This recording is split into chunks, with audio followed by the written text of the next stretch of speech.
বিনপুর 2 নম্বর block স্বাস্থ্য কেন্দ্র সহ সমস্ত স্বাস্থ্য কেন্দ্রে চিকিৎসকের সংখ্যা বাড়াতে হবে, ফেক এসটি সার্টিফিকেট বাতিল করতে হবে সহ মোট 9 দফা দাবিতে বিনপুর 2 ব্লকের বেলপাড়িতে ব্লক অফিস ঘেরাও এবং ডেপুটেশন কর্মসূচি।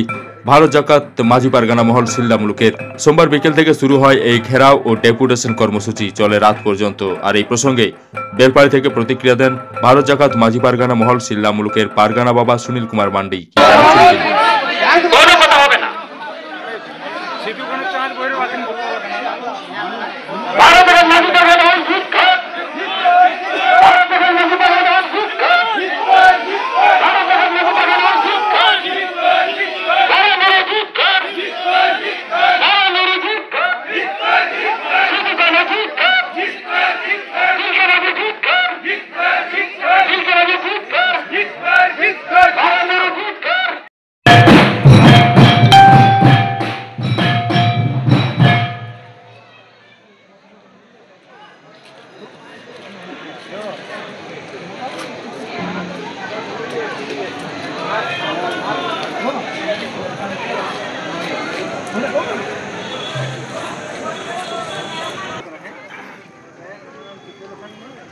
আমরা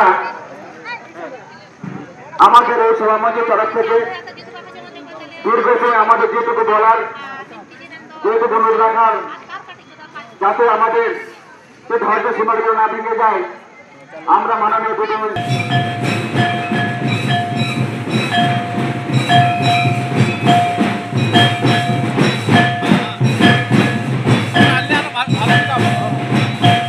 আমাদেরকে প্রতিশ্রুতি দিতে হবে। যদি আপনি ভেবে থাকেন এটা ছেলে খেলে, আপনি ভুল করছেন। কোটি দফা নিয়ে এই ডেপুটেশন ছিল। নমস্কার, আমি সুনীল কুমার মান্ডি,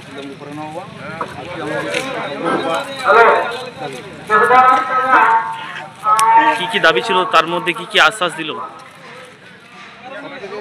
ভাইটাল আমাদের দাবি ছিল আমাদের যে মাঝি পারগানা মহলে যে অডিটোরিয়াম হলটা বানানো হয়েছে, ওখানে এখনো সঠিক পরিকাঠামো আমরা পাই।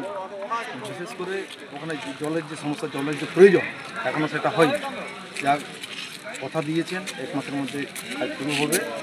যাই হোক, কোনোখানে কমিউনিকেশন গ্যাপ আছে, ওটা সরিয়ে দ্রুত 1 মাসের মধ্যে সেই কাজটা।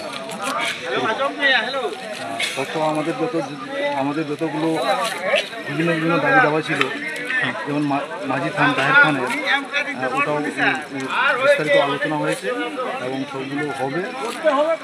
কীভাবে করা যায়, কারণ ফরেস্ট ল্যান্ডের উপর জাহের খান আছে, তো ফরেস্ট কথা বলে রায়তির করলে রায়তির ওখানে দানপত্র দিয়ে, যদি বেস্ট ল্যান্ড হয়, বেস্ট ল্যান্ড হলে তো দুটো দ্বারা এইগুলো করা হবে। আর আমাদের জাহের খান সংস্কার হবে, বাউন্ডারি হবে, সব কিছু কাজ হবে। আর এখানে হসপিটাল যে বেহাল অবস্থা, সে নিয়ে বিশেষ আলোচনা হয়েছে। বিডিও সাহেবকে রিকোয়েস্ট করেছি যে আপনি গিয়ে পরিদর্শন করে আসুন, কীভাবে এখানে এখানে চলছে ইলাজ, সেগুলো একটু আপনিও দেখবেন। কারণ আমরা ঘুরে এসেছি, দেখেছি, বহুত বিশাল খারাপ হালত। কারণ ওখানে যে ল্যাট্রিন বাথরুমের অবস্থা, যে সুস্থ মানুষ আসলে সেও এখানে বিমার হয়ে যাবে। কতগুলো আপনি কাইন্ডলি দেখেন, যাতে পরিষ্কার পরিচ্ছন্ন ভালো থাকে। তারপরে যে ওষুধপত্র ঠিকঠাক দেওয়া হচ্ছে না, কত ওষুধপত্র পাওয়া পায় না, বেশিরভাগ কিনে খেতে হচ্ছে। এগুলোর জন্য না হয়, এখানে ব্লাডের কিন্তু পরীক্ষাগুলোর জন্য বেহতরই হয়।